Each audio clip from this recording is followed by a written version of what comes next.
Assalamualaikum warahmatullahi wabarakatuh.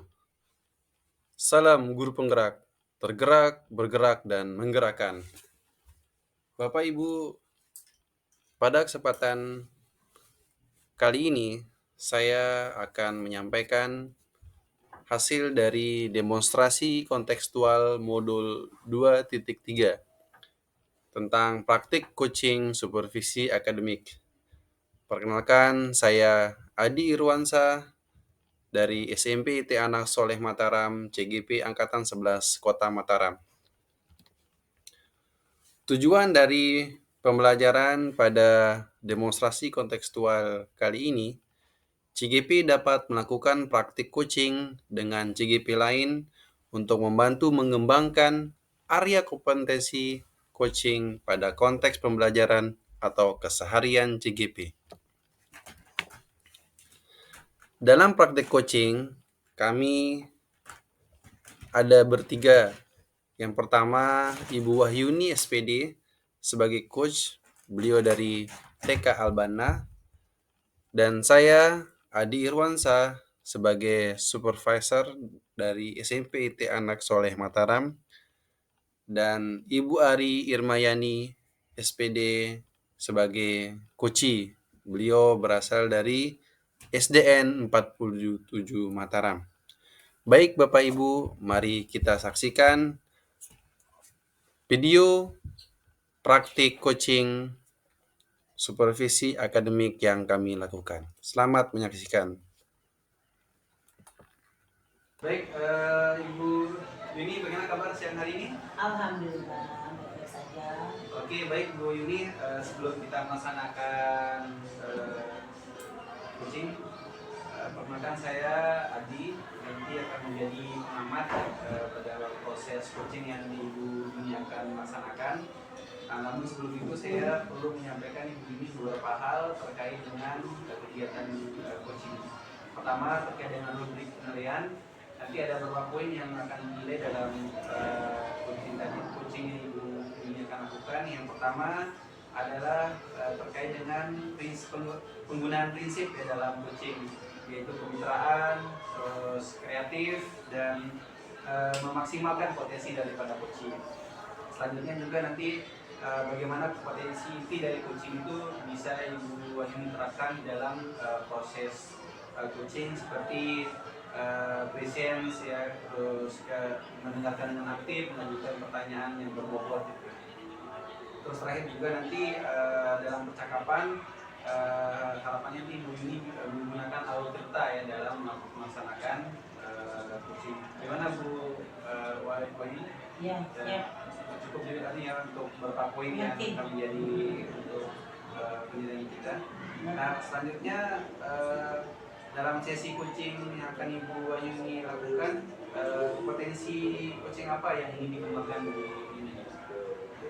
Saya ingin mengembangkan kompetensi kehadiran penuh serta mendengarkan aktif. Potensi mendengarkan aktif. Jadi Bu Yuni nanti akan memaksimalkan di mendengarkan aktif dan presence ya. Oke, kenapa Ibu Yuni ingin mengembangkan dua hal itu? Karena di dalam coaching itu kita sama-sama bisa memecahkan masalahnya. Jadinya sebagai coach dan sebagai kursi kita sama-sama kedudukannya yaitu punya pemecahan masalah yang sama. Ya, jadi ada dua indikator ya yang potensi yang ingin dikuatkan, tadi menggunakan penuh dengan presence ya. Nah, nanti untuk tercapaian dari dua potensi yang ingin Ibu Yuni capai tadi, ini bisa Ibu Yuni apa saja indikator ketercapaian dari potensi yang ingin dikembangkannya tadi? Yang pertama itu saya akan fokus pada coach pada saat coach berbicara. Yang kedua, respon serta menanggapi dengan baik apa yang coach sampaikan kepada saya. Yang ketiga, mendengarkan dengan baik agar timbul koneksi yang baik antara saya dengan coach. yang keempat, tidak meminta coach mengulang-ulang apa yang disampaikannya. Baik. Terima kasih Bu Yuni. Jadi ada beberapa poin tadi ya yang akan menjadi indikator capaian dari pengembangan kompetensi yang ingin dicapai oleh Bu Yuni pada coaching ini. Ya Bu Yuni, selanjutnya Bu Yuni nanti akan melaksanakan supervisi. Selamat juga, semoga pelaksanaan supervisi yang dilakukan Bu Yuni berjalan dengan baik dan maksimal. Amin. Ya baik, Terima kasih Ya, Pak. sama. Assalamualaikum Bu Ari, apa kabarnya nih hari ini? Waalaikumsalam Bu Yuni, alhamdulillah baik. Oh iya, bagaimana? Alhamdulillah. Kabar anak-anak di sekolah bagaimana Bu Ari? Anak-anak alhamdulillah baik Bu, cuman ada sedikit kekhawatiran di kelas. Oh, jadi siang ini Bu Ari ingin menyampaikan kekhawatirannya Bu Ari nih kepada saya. Oh, saya bingung mau menyampaikan ke siapa. Alhamdulillah Ibu lagi bertanya, jadi saya mau sedikit cerita Ibu Yuni terkait dengan kekhawatiran yang saya rasakan. Nah, menurut pengamatan Bu Ari, bagaimana strategi Bu Ari mengajar di kelas? Itu selama ini mungkin sekitar beberapa hari ini Bu, di kelas itu anak-anak itu agak susah untuk untuk diamati, maksudnya untuk dihandle. Soalnya ada beberapa yang belum bisa saya ajak untuk dipraktik. Oh, kalau begitu berarti siswa yang belum duduk tertib sama siswa yang belum bisa dihandle itu maksudnya Bu Ari adalah kasus di dalam kelas, begitu Bu Ari? Betul sekali. Soalnya ada beberapa anak yang fokus itu gak kurang Bu, karena kan ada beberapa anak yang tidak bisa duduk tertib, akhirnya mengganggu teman-temannya yang lain. Jadi fokusnya yang lain juga berkurang kalau ada temannya itu yang masih belum tertib tadi. Nah, kalau siswa seperti itu yang Bu Ari katakan kasus di kelas, menurut Bu Ari itu siswa itu mempunyai nilai berapa ya, rentan nilai 1 sampai 10? Kalau dilihat dari anak yang bermasalah, ini masih pada level yang 6 permasalahan yang tadi kasus. Oke, kalau pengamatan Bu Ari seperti itu, apakah memungkinkan siswa itu akan naik level nilainya? Harapan saya sih bisa seperti itu. Rencananya nih saya nanti ke depannya untuk anak-anak yang masih belum tertib, anak-anak yang masih belum bisa fokus, rencananya saya mau kasih kegiatan berkaitan dengan permainan, dengan kegiatan yang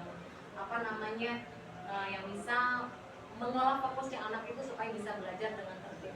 Terutama nih Bu, mungkin nanti saya akan lebih untuk anak yang masih belum tertib, mungkin nanti akan saya lebih dekati lagi. Kenapa sih dia sampai dia belum bisa tertib? Jangan seperti itu. Kalau sekiranya Bu Ari akan memberikan permainan untuk anak-anak demikian agar tertib, apakah ada hambatan serta kendalanya Bu Ari? Mungkin hambatannya itu atau kendalanya itu mungkin yang pertama harus saya lakukan dulu pendekatan dulu dengan anak yang tadi belum bisa tertib. Saya cari tahu dulu kenapa sih dia belum bisa tertib. Kalau seandainya sudah saya lakukan pendekatan dengan anak itu, saya mencoba permainan, mungkin nanti hambatan ke depannya itu mungkin terkait dengan media yang akan saya gunakan, waktunya kapan akan saya lakukan, mungkin itu yang harus saya perlu persiapkan lagi supaya tidak ada kendala. Berarti Bu Ari sudah punya solusinya nih. Insya Allah. Tapi kendalanya masih ada anak yang belum bisa ditertibkan. Nah, kalau untuk mengurangi hambatan tersebut dengan memberikan permainan yang lebih begitu ya kepada anak-anak, apakah Bu Ari punya solusi? Solusinya tadi yang akan saya lakukan itu mungkin pendekatan dulu sama anak yang bermasalah. Setelah itu saya siapkan juga permainan-permainan yang bisa mengolah konsentrasinya dia. Kalau saya anak yang sedang yang belum tertib sudah bisa saya atur.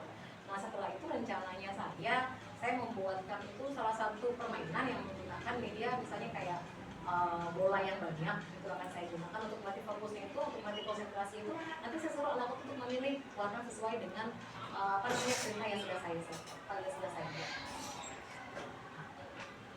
Berarti Bu Ari sudah menemukan kedua hambatan tersebut, hambatan serta solusinya. Bagaimana menurut Bu Ari cara mewujudkan rencana Bu Ari tersebut? Mungkin nanti cara saya mewujudkannya saya buat jadwal dulu, jadwal pelajaran dulu, kira-kira kapan akan saya lakukan. Terus yang kedua mungkin nanti untuk penyediaan alatnya itu mungkin nanti bisa saya komunikasi dengan orang tua untuk bisa bantu. Misalnya kalau ada yang punya bola yang banyak di rumah, itu mungkin bisa digunakan di sekolah sebagai pembelajaran. Terus rencana saya untuk selanjutnya supaya hambatan atau kendala yang saya hadapi tadi bisa terlaksana. Baik, berarti Bu Ari akan membuat jadwal dulu serta koordinasi dengan orang tua. Nah, adakah skala prioritas dari solusi Bu Ari tersebut? Kalau skala prioritasnya itu sih mungkin saya lebih fokus dulu ke anak yang belum tertib ya. Setelah itu baru saya akan memfokuskan ke anak yang belum bisa fokus untuk mengikuti kajian. Karena kan kalau seandainya masih ada yang belum tertib, itu biasanya nanti yang lain juga nggak bisa tertib. Itu maksud saya. Nah, dalam rencana tersebut ada strategi Bu Ari untuk mewujudkan tujuan tersebut serta harapan? Strategi saya mungkin selain dari permainan itu mungkin nanti saya akan menyiapkan atau mengatur strategi kegiatan pembelajaran itu melibatkan guru yang lain. Mungkin maksudnya ada guru tamu nanti di situ supaya anak-anak kelas sekolah ternyata ada guru lain selain guru saya. Nanti menjadi perbandingan juga untuk anak-anak. Ternyata guru itu menyampaikan pembelajaran juga dengan cara yang berbeda. Jadi harapan saya dengan ada guru tamu di situ, anak-anak bisa lebih fokus lagi. Dengan adanya guru tamu tersebut, apa ukuran keberhasilan yang bisa menjadi rencana aksi Ibu Ari? Kalau keberhasilannya itu terlihat dari fokusnya anak. Apakah anak itu sudah bisa menerima apa yang kita sampaikan dengan baik? Apakah anak bisa merespon apa yang kita berikan itu dengan baik juga? Itu dilihatnya itu fokusnya itu pada saat kita memberikan pertanyaan, anak-anak bisa menjawab. Pada saat kita memberikan atau menyajikan suatu pembelajaran, anak-anak bisa merespon. Itu sih harapan saya. Nah, itu tolak ukur berarti keberhasilan yang Ibu Ari akan mencapai. Tentu ada saja kendalanya dalam mencapai tujuan tersebut. Kira-kira kendala apa yang mungkin akan terjadi Bu Ari? Misalnya kendalanya kalau untuk menerbitkan anak itu tidak bisa dilakukan satu kali Bu. Itu jadi kendalanya itu untuk anak secara bertahap. Jadi kendala yang pertama misalnya ini yang sudah saya melakukan juga rencana yang pertama. Kalau seandainya ada kendala dengan anak-anak yang belum tertib, mungkin saya akan mencoba lagi untuk mengatur strategi permainan yang lain. Berarti ini kendala waktu Bu Ari ya? Oke, baik Ibu Yuni, alhamdulillah tadi sudah melaksanakan coaching ya terkait dengan supervisi akademik. Dari yang sudah dilakukan oleh Bu Yuni tadi, apa yang sudah dilakukan oleh Bu Yuni untuk bisa mencapai indikator ketercapaian pengembangan kompetensi yang ingin dicapai? Tadi kan terkait dengan presensi ya dan mendengarkan aktif gitu. Pada saat coaching tadi itu saya sudah melakukan percakapan dengan anggota, di mana tahapannya saya menyampaikan tujuan pembicaraan saya kepada coaching serta identifikasi permasalahan dan rencana aksi serta tanggung jawab. Selanjutnya yang saya akan lakukan adalah kehadiran penuh atau prinsip dalam pembicaraan tadi dan juga kompetensi pendengar aktif. Yang pertama, saya itu fokus kepada pembicaraan dengan coach. Yang kedua, merespon serta menanggapi dengan baik apa yang coach sampaikan kepada saya. Yang ketiga, mendengarkan dengan baik agar timbul koneksi antara saya dengan coach. Yang keempat, tidak meminta coach untuk mengulang-ulang apa saja yang telah coach sampaikan kepada saya. Ya baik Bu. Ya, jadi saya sekalian untuk menyampaikan ya hasil dari observasi yang saya lakukan tadi. Jadi memang dari observasi yang saya lakukan tadi, Ibu sudah melaksanakan beberapa poin tadi ya. Jadi misalnya tidak meminta coach yang memberikan pertanyaan berulang gitu ya. Terus Ibu ini juga memberikan respon ya terkait dengan apa yang disampaikan oleh coach ya, dengan mengarahkannya sehingga bisa menjadi solusi mandiri gitu. Dan beberapa poin tadi sudah Ibu lakukan ya dengan baik ya. Jadi saya kira sudah sesuai dengan kompetensi yang ingin dicapai oleh Bu Wahyuni, yaitu sebagai presence ya, kehadiran penuh atau mindfulness dan mendengarkan yang aktif. Baik Bu, ini selanjutnya nanti rencana apa kompetensi yang ingin dikembangkan Bu selanjutnya Ibu, setelah berhasil melakukan coaching yang sudah dilakukan tadi Bu. Jadi seperti yang tadi di prasupervisi yang saya sampaikan ya Pak ya, saya ingin mengembangkan kompetensi kehadiran penuh serta mendengarkan aktif. Nah, ke depannya saat akan melakukan coaching nanti, saya akan mengembangkan kompetensi mengajukan pertanyaan lebih berbobot lagi kepada coach. Baik Ibu. Jadi Ibu ini setelah menyelesaikan atau berusaha untuk mengembangkan kompetensi tadi di dua kompetensi tadi ya, yaitu lisensi dan mendengarkan aktif. Selanjutnya nanti Bu ini berencana akan memberikan atau mengasah ya kompetensi lagi di bagian pertanyaan berbobot gitu. Baik Bu Yuni, saya kira itu saja ya beberapa poin yang kita bisa diskusikan pada kegiatan supervisi yang Ibu Yuni lakukan.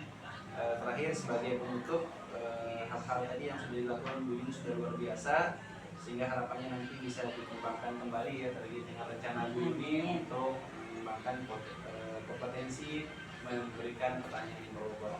Baik, terima kasih Bu Yuni atas kesediaannya. Semoga sukses selalu Ibu ya.